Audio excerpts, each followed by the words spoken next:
surat Al-Fatihah, di mana surat Al-Fatihah itu penting sekali, adalah salah satu rukun salat. Ketika pembacaan surat Al-Fatihah kita kurang tepat dari segi makhraj, dari segi gunnahnya, madnya juga ketinggalan, maka mungkin tidak diterima salat kita, karena rukun yang seharusnya kita laksanakan dengan sempurna, tapi sayang sekali kita tidak melaksanakannya dengan sempurna, maka jadi tidak salat kita tidak diterima oleh Allah Subhanahu wa taala. Di pertemuan kali ini Kak Nabila akan sedikit menjelaskan kesalahan-kesalahan yang sering terjadi ketika saat kita membaca surat Al-Fatihah. Gini ya, setiap orang memang beda-beda, yang bagusnya ada kelebihannya, memang ada kekurangannya. Tapi dalam melafalkan huruf-huruf Al-Quran seharusnya kita 100% seperti bagaimana Rasulullah SAW membaca. Kalau kita lihat di surat Al-Fatihah, Kak Nabila akan membaca sedikit ya surat Al-Fatihah, nanti satu persatu ayat kita akan merincikan kesalahan yang sering terjadi ketika melafalkan ayat-ayat atau huruf-huruf di surat Al-Fatihah.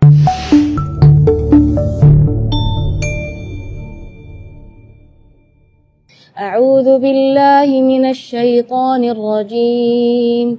Bismillahirrahmanirrahim.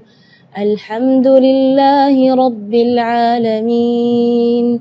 Ar-Rahmanir Rahim. Maliki yaumiddin. Iyyaka na'budu wa iyyaka nasta'in.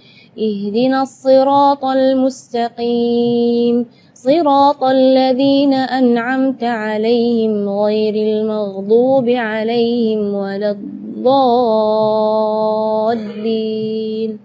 Amin. Kita mulai dari ayat pertama, mungkin dari basmalah dulu ya. Bismillahirrahmanirrahim. Dalam basmalah tersebut yang perlu kita perhatikan adalah mad-madnya. Jadi secara umum mad tabi'i itu 2 harakat. Jadi kita tidak boleh lebih dari itu. Contoh misalnya Bismillahirrahmanirrahim. Ini nada ini atau irama ini yang sudah familiar di Indonesia, justru di situ ada kesalahan. Kesalahannya di mana? Berlebihan dari segi madnya. Jadi bismillah itu kepanjangan. Ar-Rahman, Ar-Rahim. Itu Ar-Rahman terus bismillah juga di situ terlalu panjang. Seharusnya Bismillahirrahmanirrahim. Jadi dua harakat. Lanjut ke ayat pertama, Alhamdulillahirabbil alamin. Di ayat yang pertama ini Kak Nabila ingin menekankan huruf-huruf yang sukun seharusnya tidak kita berikan qalqalah. Misalnya alhamdu, jangan ala.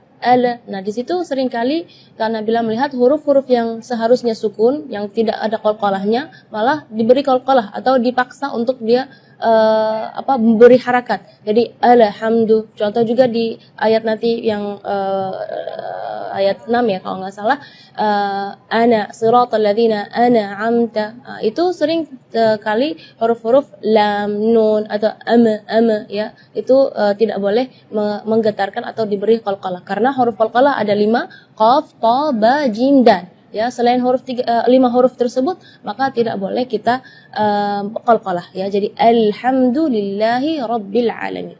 Terus ayat berikutnya Ar-Rahmanir Rahim, sama seperti surat di basmalah tadi, tidak boleh lebih madnya dari 2 harakat. Ar-Rahmanir Rahim itu tidak boleh. Ar-Rahmanir Rahim. Terus yang berikutnya Maliki Yaumiddin, biasanya di ayat tersebut tidak ada salah, tapi Kak Nabila di sini ingin menekankan kasrah di kalimat Maliki. Itu kadang-kadang ketinggalan karena pengen buru-buru saat membaca Al-Fatihah dalam sholat, jadi Maliki Yaumiddin kedengarannya sukun. Maka ketika kita membaca Maliki, kita perhatikan kaf kasrah di huruf kaf harus kasrah yang sempurna. Maliki Yaumiddin. Terus Iyyaka na'budu wa iyyaka nasta'in. Di sini adalah tasydid di huruf ya di kalimat iyyaka, maupun yang pertama ataupun yang kedua, karena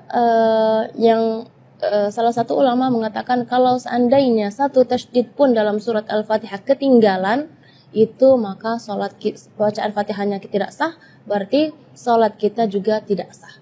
Jadi kita perlu di sini menekankan tasydidnya pun harus kita perhatikan. Sampai subhanallah ulama menghitung tasydid dalam surat Al-Fatihah itu adalah 14 tasydid dalam surat Al-Fatihah. Iyyaka. Jadi